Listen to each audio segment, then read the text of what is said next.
Okay, അപ്പൊ നമ്മുടെ പോലീസിന്റെ സെക്ഷൻ 5 ബന്ധപ്പെട്ട് മൂന്നാമത്തെ ക്ലാസ് പറയുന്നുണ്ട്. നമുക്ക് IPC വരുന്ന 268, 260 എന്നുള്ള അത്യാവശ്യം കാര്യങ്ങൾ പഠിക്കും. കുറച്ച് വീഡിയോ കുറച്ച് ലെങ്ത് ആയിരിക്കും, എങ്കിലും കൂടി ഫുള്ളായി കാണാൻ ശ്രമിക്കുക. ഒന്നുകൂടി പറയുന്നുണ്ട്. നമ്മുടെ സെക്ഷൻ 268 എന്താണെന്ന് ചോദിച്ചാൽ പൊതുജന ശല്യം. വളരെ സിമ്പിളായി പറഞ്ഞാൽ പൊതുജന ശല്യം എന്ന് പഠിക്കുക. എന്താണ് ഈ പൊതുജന ശല്യം എന്ന് വെച്ചാൽ, ഇപ്പൊ എന്റെ ഒരു അയൽവാസി ഒരു വ്യക്തിയുണ്ട്, അദ്ദേഹം ഒരു പാട്ടുപാടാണ്. ആ പാട്ടടക്കം എനിക്കൊരു ബുദ്ധിമുട്ടായി തോന്നിയാൽ അദ്ദേഹത്തിന് എനിക്ക് കേസ് കൊടുക്കാൻ പറ്റും. അതാണ് 268 എന്ന് പറയുന്നത്. 268 പൊതുജന ശല്യമാണ്. ഓക്കെ അല്ലേ? അപ്പൊ സെക്ഷൻ IPC പറയുന്ന സെക്ഷൻ 268 പൊതുജന ശല്യം എന്ന് പഠിക്കുക. അടുത്ത് പറയുന്നുണ്ട് സെക്ഷൻ 269, അതായത് തന്റെ അശ്രദ്ധ മൂലം ഒരു രോഗപകർച്ച കാരണമാകുകയാണെങ്കിൽ, എന്റെ അശ്രദ്ധ മൂലം ഒരു രോഗപകർച്ച ഉണ്ടാകുകയാണെങ്കിൽ അതൊരു കുറ്റകരമെന്ന് പരാമർശിക്കുന്നത് 269. ഒന്ന് എക്സാമ്പിൾ സഹിതം പറയുന്നുണ്ട്. ഇപ്പൊ ഞാനൊരു ഒരു നേഴ്സാണ് എന്ന് വിചാരിക്കൂ. പക്ഷെ ഞാൻ ആ നേഴ്സാണ്. ഇപ്പൊ ഞാനൊരു ഒരു വൈറസിന്റെ ഒരു പരീക്ഷണവുമായി ബന്ധപ്പെട്ട ഒരു വൈറസിനെ ഞാൻ ഈ സ്ഥാനത്ത് നിന്ന് ആ സ്ഥാനത്തോട്ട് മാറ്റുന്നു. ആ വൈറസ് എങ്ങനെങ്കിലും എന്റെ കൈവശം വെച്ചുകൊണ്ട് അല്ലെങ്കിൽ കൈ ഇരുന്നുകൊണ്ട് എന്തെങ്കിലും തരത്തിൽ വീണ് പൊട്ടുകയോ അങ്ങനെ എന്തെങ്കിലും സംഭവിച്ചുകൊണ്ട് ആ വൈറസ് പകർന്ന് മറ്റുള്ളവർക്ക് രോഗം സംഭവിക്കുകയാണെങ്കിൽ അങ്ങനെ ചെയ്താൽ കൂടി എന്താണ്, ഞാൻ കുറ്റക്കാരനാണ്. അതായത് എന്റെ അശ്രദ്ധ മൂലമാണ് സംഭവിക്കുന്നത്, അറിഞ്ഞുകൊണ്ടല്ല, എങ്കിലും അത് സംഭവിക്കുന്നു, എങ്കിലും അത് ഞാൻ കുറ്റക്കാരനാണ് എന്ന് പരാമർശിക്കുന്ന 269. രോഗപകർച്ച തന്റെ അശ്രദ്ധ മൂലം സംഭവിച്ചാൽ, മനസ്സിലാക്കുക, രോഗപകർച്ച തന്റെ അശ്രദ്ധ മൂലം സംഭവിച്ചാലും കുറ്റകരമെന്ന് പരാമർശിക്കുന്നതാണ് സെക്ഷൻ 269. ഓക്കെ അല്ലേ?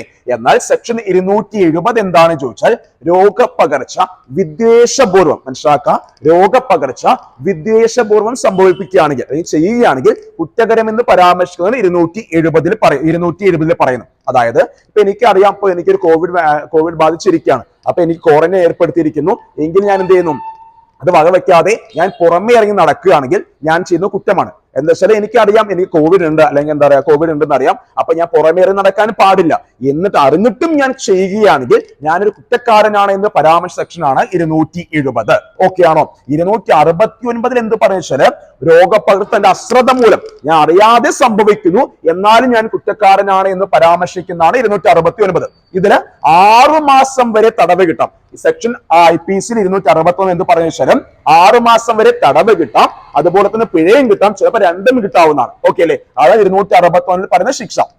എന്നാൽ 270 എന്ത് പറയുന്നു, രോഗപകർച്ച തന്റെ വിദ്വേഷപൂർവ്വം അറിഞ്ഞുകൊണ്ട് ചെയ്യുകയാണെങ്കിൽ അതിനെക്കുറിച്ചാണ് 270 പറയുന്നത്. ഇതൊരു ശിക്ഷ എന്താണെന്ന് വെച്ചാൽ 2 വർഷം വരെ തടവും അല്ലെങ്കിൽ പിഴ അല്ലെങ്കിൽ രണ്ടും കൂടി കിട്ടുന്നതായിരിക്കും. ഓക്കെ, 269 6 മാസം വരെ തടവോ പിഴയാണ്.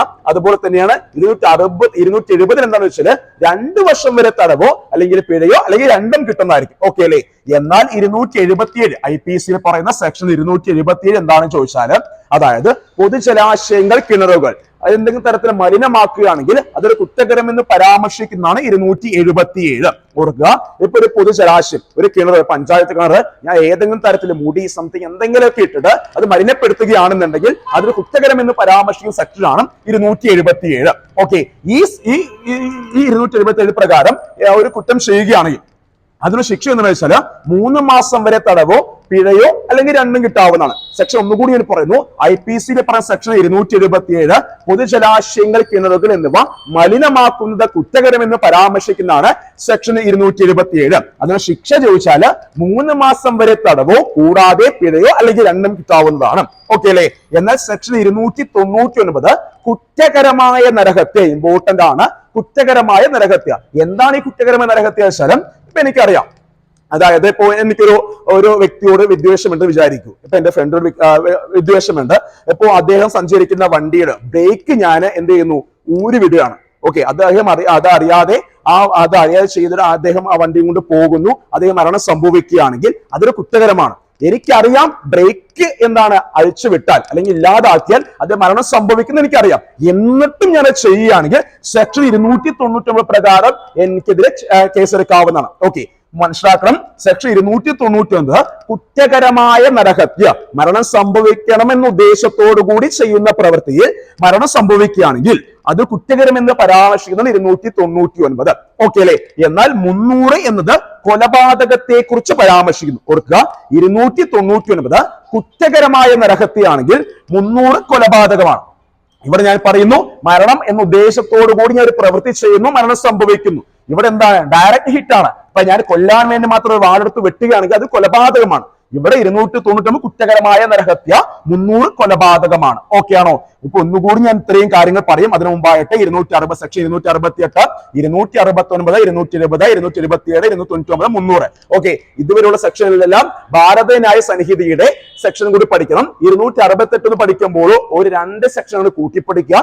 270 എന്നുണ്ടെങ്കിൽ ഭാരത ന്യായ സംഹിതയിലെ പൊതുജന ശല്യത്തെ കുറിച്ച് പരാമർശിച്ച് 270 ആണ്. 268, 270, 269, 71 പഠിക്കുക. ഭാരതീയ ന്യായ സംഹിതയിലെ 269 IPC 260 എന്താണോ പറയുന്നത് അതിനെക്കുറിച്ചുള്ള ഭാരതീയ ന്യായ സംഹിതയിലെ സെക്ഷനാണ് 271. 270 272 വരുന്നു, 277 279 വരുന്നു, 299 ഓർക്കുക ഇവിടെ വരുന്നത് കുറ്റകരമായ നരഹത്യയെ കുറിച്ച് പരാമർശിക്കുന്ന ഭാരതീയ ന്യായ സംഹിതയിലെ സെക്ഷൻ 100. ഓക്കെ ആണോ? എന്നാൽ 300 എന്താണ് IPC പറയുന്നത്? കൊലപാതകത്തെ കുറിച്ച് പരാമർശിക്കുന്നു.